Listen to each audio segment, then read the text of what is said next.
I lost my job a couple months ago when the entire business I worked for abruptly went bankrupt and shut down. To make ends meet, I started driving for Uber late into the night. It was about 3:30 or 4 a.m. when I made the last drop off on the night it happened. The passenger was a strange, quiet man with a greasy t-shirt. His brown eyes looked flat and dead. I glanced into the rearview mirror as I dropped him off at a Victorian house in the middle of nowhere, making sure he left my car so he could wander off and wear a mask made of human skin or whatever people like that did on their days off. The house looked like something from a horror movie, all sharp turrets and dark windows with a blood-red exterior. Dawn came early that day, a cancerous orange sky looming overhead. Needles of rain abruptly started falling sideways. Tired and hungry, I kept an eye out for somewhere to stop and eat as I drove through the filthy torrents of rain. I turned on the GPS for my apartment and sped through the dirty, empty streets of Frost Hollow. Dark, dead trees rose overhead on both sides of me. I drove on for a few minutes, seeing only a single house far back at the beginning of the road that entire time. I didn't know this area, so I was pleasantly surprised when a brightly lit diner appeared on my left.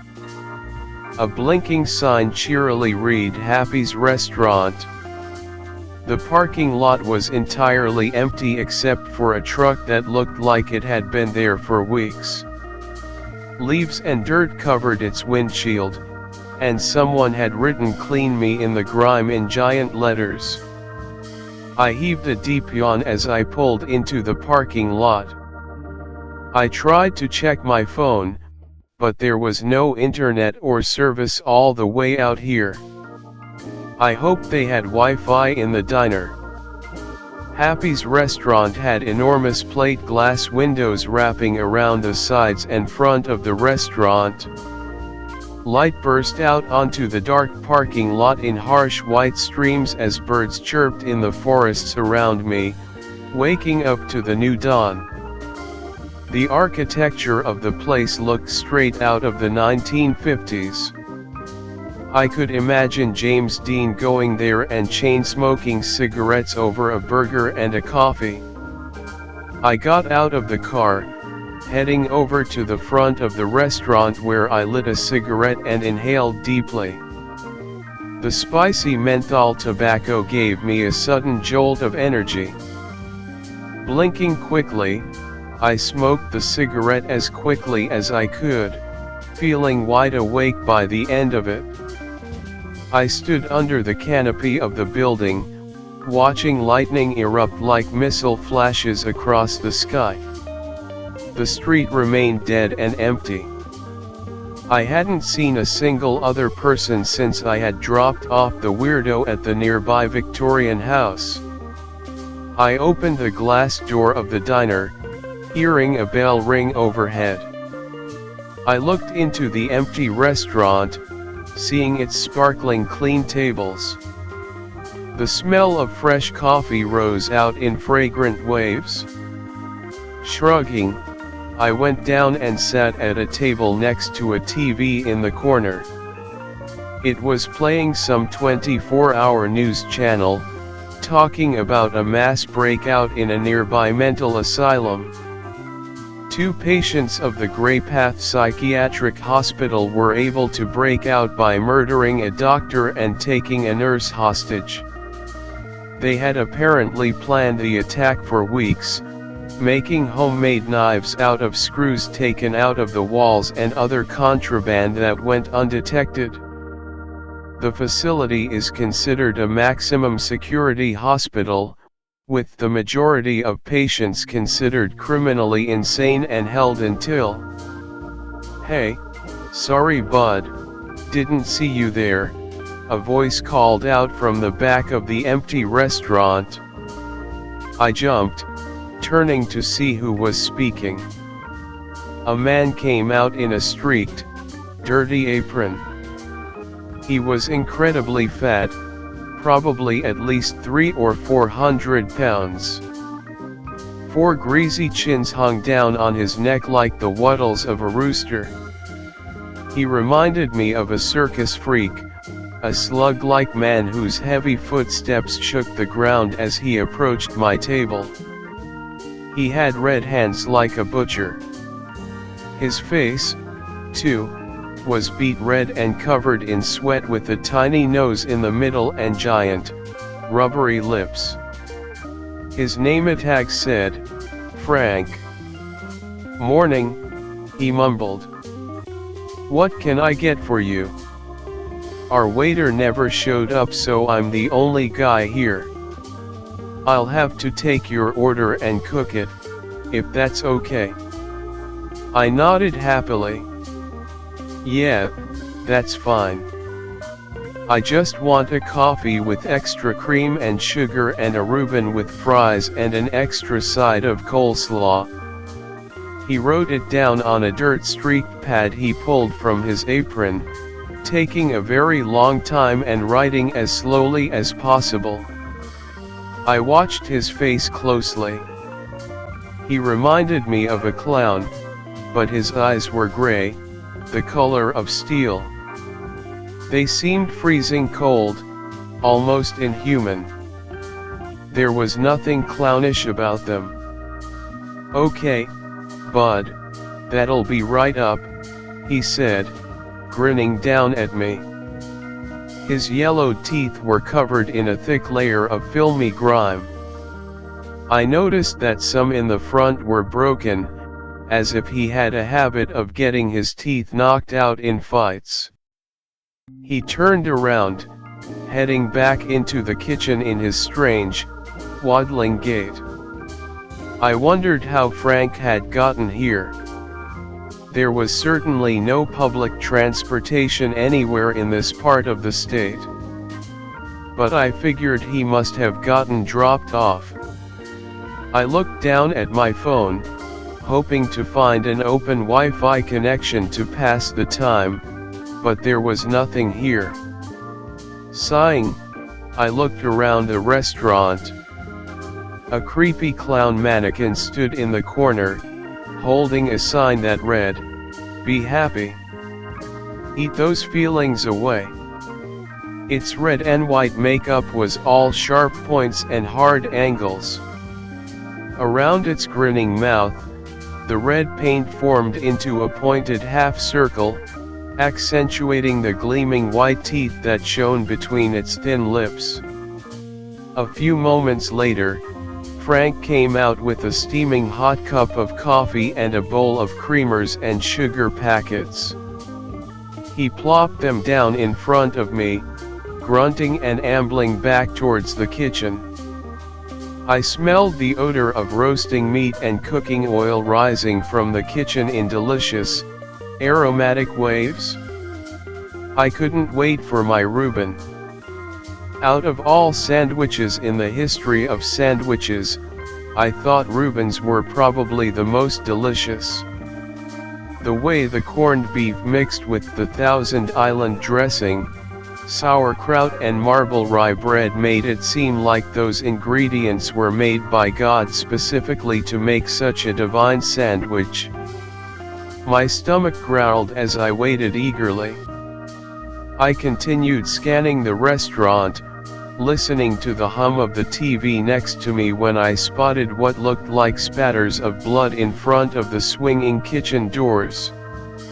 I used to work in a restaurant when I was a teenager, a crappy little pizza place, and I remembered how the ground beef always came soaked in wet blood. I found it odd that no one had cleaned it up yet, though.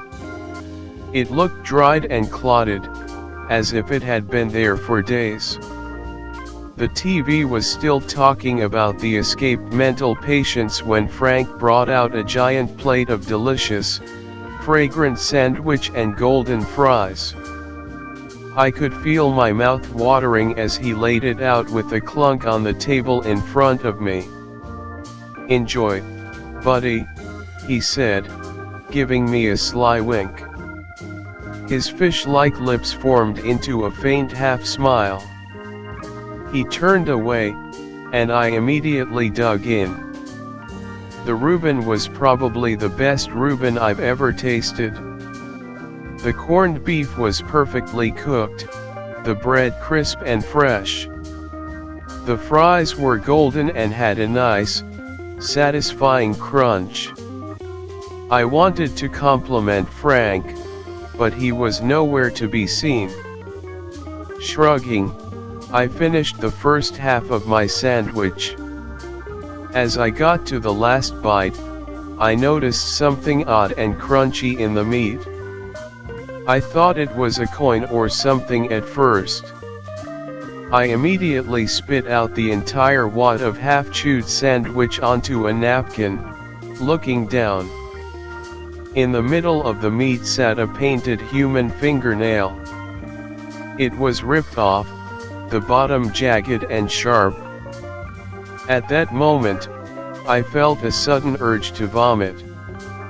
I sat there for a few seconds, simply staring, my mind racing in circles like a rat in a wheel. Was it a fake fingernail? How had it gotten into my sandwich? I picked it up, bringing it closer to my right eye. I saw black, clotted blood and thin strands of flesh still hanging from the bottom. It was definitely not fake. Rising quickly, I grabbed my car keys and phone off the table and started stumbling towards the door. There were no rational thoughts at that moment, just an insistent rising sense of panic and dread. That was the moment the lights at the diner cut out. An eerie, gurgling laugh floated out of the kitchen. The cancerous yellow light of the new day was filtering through the stormy clouds. I looked through the plate glass front door and saw a face peering in with wide, insane eyes. I recognized the man I had dropped off at the Victorian house down the road. He had carved a fresh question mark into his forehead sometime after I had last seen him.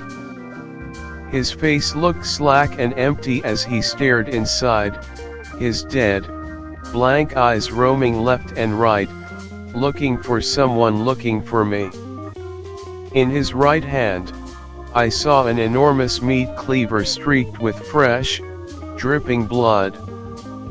He raised a trembling left hand and started opening the door. In the darkness and silence of the diner, I could hear every sound amplified 1,000-fold, every drop of rain hitting the roof, every thudding beat of my heart, every tiny creaking of the door as it swung open. I heard the doors to the kitchen swinging open at the same moment. In terror, I frantically looked around, seeing the bathrooms only a few feet away in the corner of the restaurant. As silently as I could, I slunk towards them, afraid to look back. I ripped open the women's restroom door, peeking out as I closed it behind me. I could see the man holding the meat cleaver slowly creeping past the tables, bending over to check underneath them. I could hear him whispering to himself. "I must baptize them in the blood and send them out into the world," he muttered quietly. "Must find the blood, eat the body, drink the blood to see God." Silently, I closed the door and groped around in the dark until I found the lock.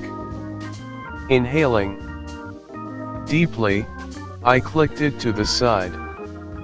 The subtle clicking noise seemed as loud as a gunshot in the silence. I took my cell phone out of my pocket and turned, seeing a scene from a nightmare.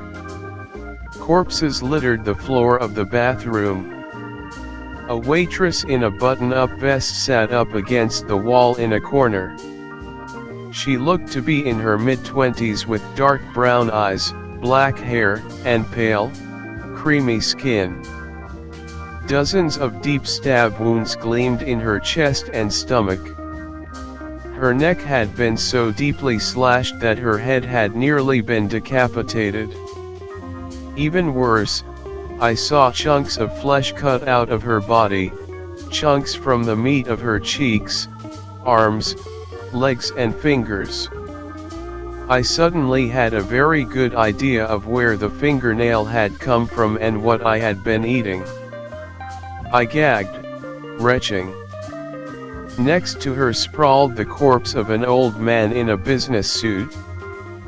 His shirt and jacket had been ripped open, and a giant question mark carved deeply into the loose skin of his bird-like chest. Stuck in one eye, I saw the gleam of a wicked butcher's knife. It had sliced the eye in half, the blade disappearing deeply into his brain and skull. The other eye stared glassily up at the ceiling.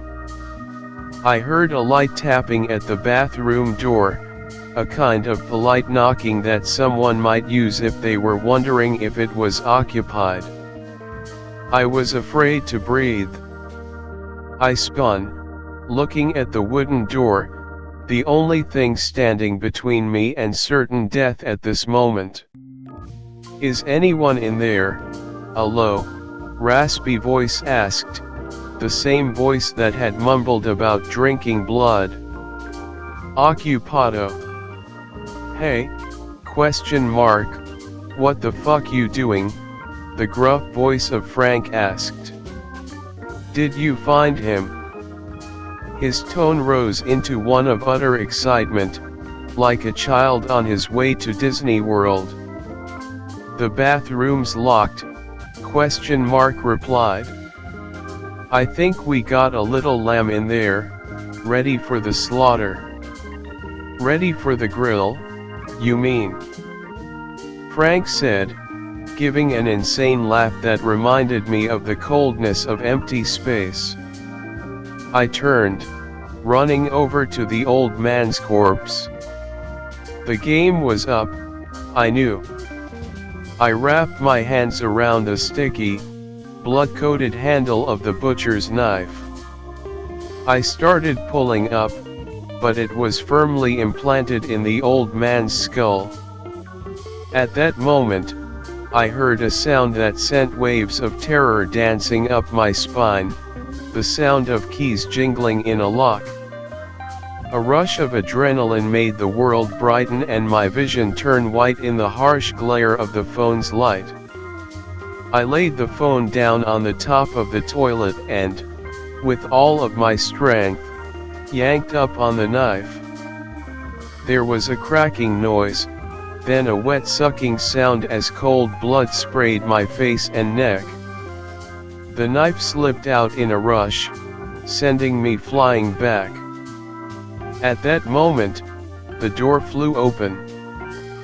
Frank and stood there, side by side, two grinning lunatics with knives in their hands. The orange light from the sunrise dimly illuminated their silhouettes. They looked over to where the cell phone lay on the toilet, not seeing me leaning against the back wall, breathing heavily in an animal panic. Before they had time to react, I ran forwards, the blade facing out towards my attackers. Turned towards me at the last second as I brought the knife into his throat. It sliced easily into the flesh. His eyes widened in pain and surprise as he gurgled, choking on his own blood. He tried to bring the meat cleaver up, but his foot slipped on the slick blood coating the floor. I yanked the knife back out, turning to Frank. I saw a flash of metal and felt something pierce deeply into the side of my stomach. A roaring pain like acid burned its way through my flesh. Screaming as warm spurts of blood shot from the stab wound, I ran at Frank with the last of my energy, stabbing upwards into his belly and aiming at his aorta in the center. We fell into each other, both critically injured. The blood burst from his ruptured artery, spurting like a fire hose with each rapid beat of his heart. His eyes rolled up in his head as he fell back, landing on the corpse of ? Staggering and leaning against the wall, I tried making my way towards the front of the store, but felt the energy draining out of me like water through a sieve. Waves of agony crashed through my body, taking my breath away. I collapsed to my knees, crawling slowly towards salvation. Frothy bubbles of blood flowed over my lips as I coughed, choking. I heard sirens in the distance, approaching rapidly. It sounded like dozens of police cars were heading in our direction. Screaming and crying, I dragged myself towards the front door, leaving warm streaks of blood smeared across the restaurant floor.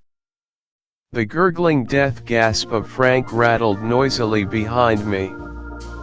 I could feel my life draining out of the deep stab wound in the side of my stomach.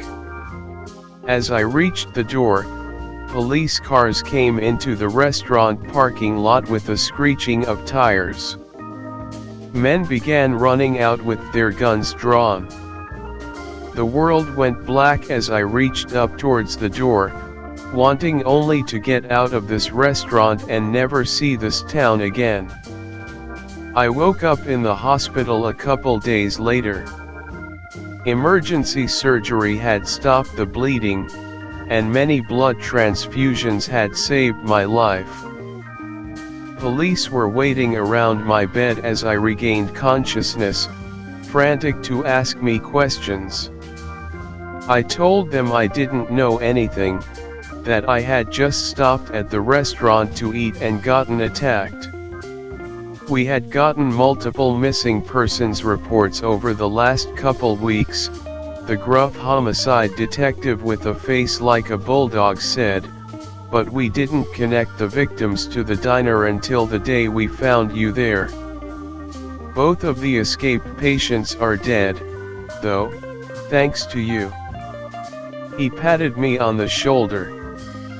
I shook my head, too weary to respond. If only they had investigated sooner, I could have avoided this entire nightmare. But, then again, I wouldn't have tasted the best Reuben sandwich in the universe, either.